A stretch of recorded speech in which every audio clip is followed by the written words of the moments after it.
Hey everyone! Today I want to share with you a flip that I just completed in record speed. From the close of the purchase to the close of the sale, it took only 2 months. Holding time is crucial in house flipping because the holding cost hard money loan is very expensive. It can cost you a couple $100s a day.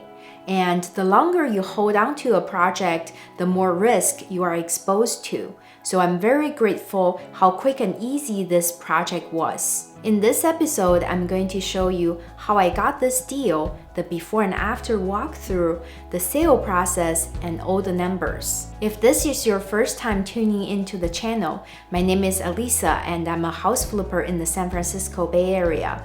I've been flipping houses for 3.5 years now, and I want to use this channel to educate more people to get into house flipping.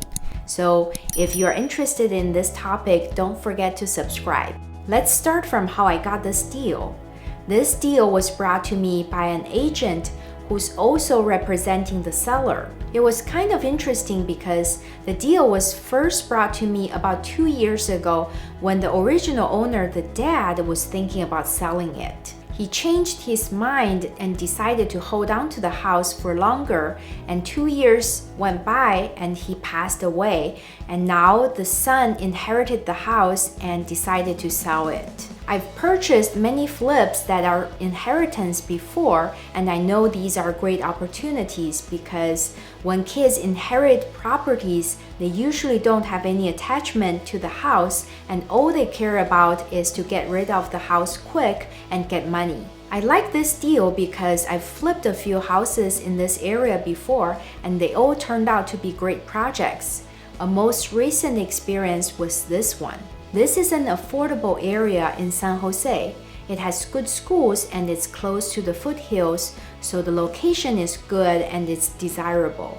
The purchase price is $940,000. It's kind of on the higher end in this area because the house is quite big, 1,800 square feet. Let's see what the house looks like before the remodel. The house is very dated, but it's clean, which is kind of unusual for my projects. And the house has really good bones and a great floor plan, so I knew it was going to be a quick and easy project. This is a new flip that we just bought in Blossom Valley in San Jose. I really like this area because the price point is lower, the neighborhood is nice, and the schools are not that bad either. So the curb appeal here is a little dated. We plan to trim back the juniper here. And you can see there are a lot of big cracks on the driveway that we probably have to redo. And we're also going to have to replace the garage door and the front door. And a fresh coat of paint will help a lot. And over here, we're going to have to remove these bushes. And the good thing is we already have a lawn that just needs to be watered and maintained. The house has 4-bedroom, 2-bath, 1,800 square feet. It was built in the 1960s. The brown-colored exterior and brown roof made it look very traditional and old, but it's easy to fix with a fresh coat of paint. Right in front of the house, we're going to cut these tree and bushes, and we're going to trim the big tree a little bit to reveal a little more of the frontage of the house. And you can see that this front porch is done with ugly big tiles, and we're going to redo this to make the front look a little more modern. And we have this kind of flower tiled house numbers. That's cute but kind of dated. And then this 8-paneled front door is very old school, and we definitely have to replace it to give the house a better curb appeal. Let's check out the inside of the house. This entryway feels dark and closed off, and you can see 3 different types of floors: the hardwood floors, tiles, and then the orange carpet. On the right side of the house, we have this living space with ugly railings and a step down. We'll have to probably level the floors here to make it more continuous. And on the other side of the house, we have this formal dining room, and it has this wall of wood panels with mirror inlays. Our plan is to remove these two walls to make this space more open and inviting. From this angle, you can get a better sense of the existing layout. First is the living room with a step down, then the entryway, and then the closed-off dining room. Once we remove these walls, this dining space will be connected with the kitchen. The current kitchen is very old. You can tell from these old cabinets and the tiled backsplash and countertops and these extremely old appliances. We're going to have to gut everything in this kitchen, and also we want to make it a little bigger because this is a pretty big house. In the kitchen, we also have this vinyl tile that's already falling apart. And off of the kitchen, there's a family room that also has a step down, and now we see the fifth type of floor in this house, which is linoleum. And the focal point of the family room is this old school fireplace that we're going to have to retile.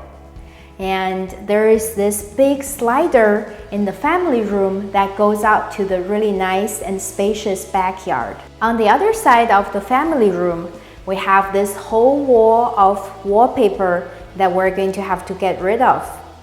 We also have popcorn ceiling in this room that nobody wants anymore, so we definitely have to get rid of that. It's nice that we have a very spacious guest bathroom and with the double vanity. We're going to have to replace all the fixtures and the vanity.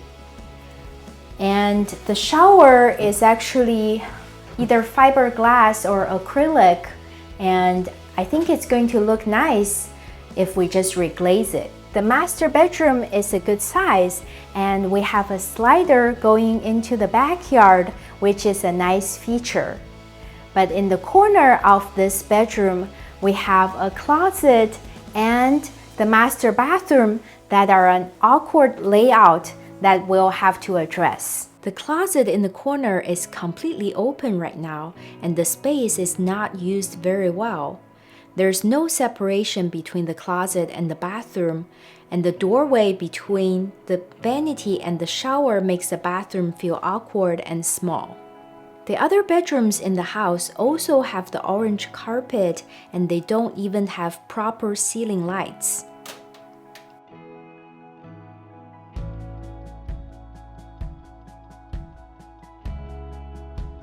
We have a good sized backyard here. We're going to remove these bushes and the pergola to reveal the nice lawn back there and also make the backyard feel bigger. Check out this outdoor shower right here. It's kind of an interesting feature, but it's gotta go. The renovation was straightforward and it only took 5 weeks. Let's see what the house looks like after the remodel. We really improved the curb appeal and made the living space more open and the master bedroom more functional. Hey everyone, I'm standing right in front of the new project we just completed in Blossom Valley. The house looks brand new because we did a lot of work to improve the curb appeal. We cut a lot of the overgrown bushes and put in new plants and mulch, and we also repaired the concrete on this walkway and the front porch. The biggest difference came from removing the big branches from these 2 tall trees that were covering a lot of the frontage of the house. Also, a fresh coat of paint gave this house the facelift that it needed. With the neutral gray exterior, new garage door and front door, and well-manicured front yard, the house looks much more welcoming. Welcome to this new home. As soon as you enter the front door, you will notice that we removed the 2 walls that were separating the dining room from the rest of the living space. So now it feels so much more open and inviting. We also replaced the ugly tiles and the carpet with continuous hardwood floors that makes it feel bigger. And on this side of the living room, we removed the ugly railings and put in bigger steps to make the step down a better transition. Compared to the old living room that was dark and dated, the new flooring, beautiful staging, and lots of recessed lights transformed the new living room to a bright and airy space. The entire front of the house is more open and much better connected now. From the open dining space, you can get right into the new gourmet kitchen and the family room, so the layout has improved a lot.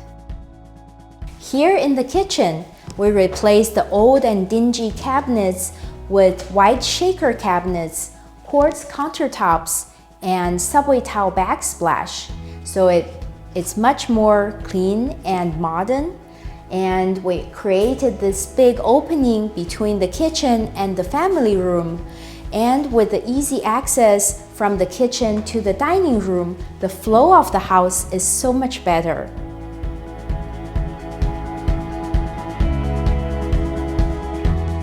We also installed new hardwood floors and a ton of recessed lights in the kitchen to make sure it's bright enough.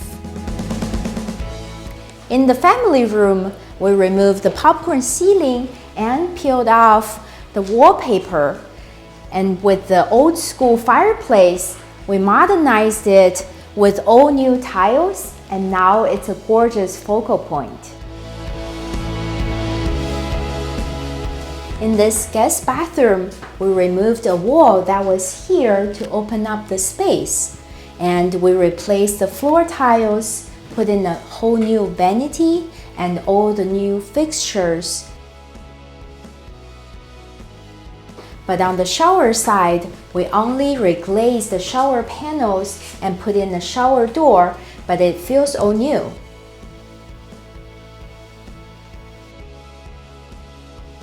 The master bedroom is very big, which is nice, and we made a lot of adjustments to improve the layout. We put in a new wall between the closet and the master bath to make the closet more functional, and we relocated the door to the bathroom and removed the wall that was separating the vanity to make the whole space bigger and brighter. This prefab vanity is from Home Depot. It's very modern and cost-effective. This big mirror I really like is from Amazon. And on the shower, again, we only reglazed the tiles instead of replacing everything, but it came out really nice, and with this new shower door, it just feels all new. The backyard feels a lot bigger after we removed the pergola and the bushes. We decided to keep the ivy in the back to give the backyard more privacy, and this giant patio makes it such a great space for outdoor entertaining.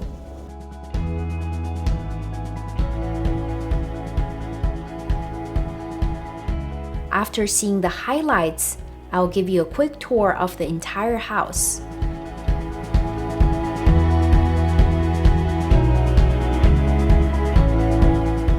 The transformation is stunning and the house feels all new.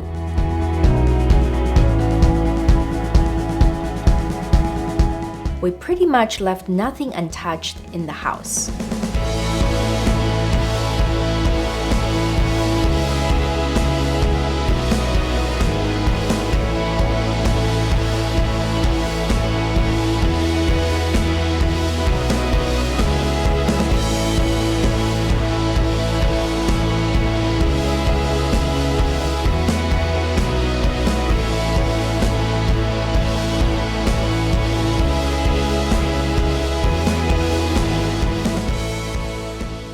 When the renovation was all done, we really didn't waste any time to put the house on the market for sale. As a strategy that we've used many times before that works really well in the Bay Area, we priced the house a little lower than where we think it's going to go at $1.2 million. We had a lot of interest and we got multiple offers. the price was bid up by $80,000. So the final sale price was $1.28, which is almost exactly where I thought the house was going to sell for. The whole sale process was very quick and smooth, but we did come across some interesting buyers. A buyer told us that he didn't like the house because the house is northwest facing and it's against feng shui.